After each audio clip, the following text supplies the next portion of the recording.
Voilà, via, fatto. Inaugurata oggi la nuova postazione dell'ambulanza, una risposta importante per il territorio. Assolutamente, è il risultato della riforma della sanità, in particolare del piano dell'emergenza e dell'urgenza. Per tantissimi anni non lo abbiamo fatto e ci siamo resi conto che c'erano intere aree che erano scoperte dall'emergenza e dall'urgenza e quindi abbiamo messo un'ambulanza in più, abbiamo dato più servizio perché questa ambulanza ora è sulle 24 ore anche il sabato e la domenica, mentre prima lavorava solo 12 ore.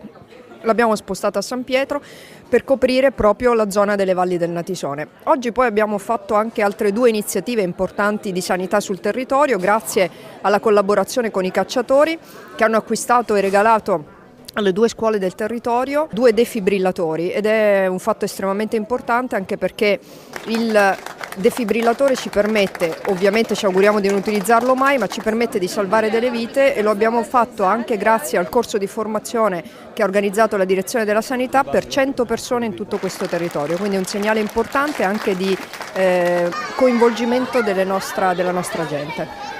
Assessore Telesca, oggi è stata inaugurata la nuova postazione del 118, un esempio di come la riforma sanitaria sposta la sanità sul territorio. Sì, perché tutto il sistema dell'emergenza e urgenza è sanità del territorio ed è importante proprio comprendere questo concetto. Un'ambulanza non è di un ospedale, le ambulanze servono come l'elicottero, del resto servono per creare quella rete di trasporti nelle situazioni di emergenza, perché ormai hanno compreso tutti che quando uno ha un problema grave la risposta giusta è riuscire a trasportarlo con i mezzi nel tempo più breve possibile nel posto dove può essere curato meglio. È il motivo per cui non è importante avere ospedali sotto casa, ma invece un buon sistema di rete di trasporti e delle ambulanze.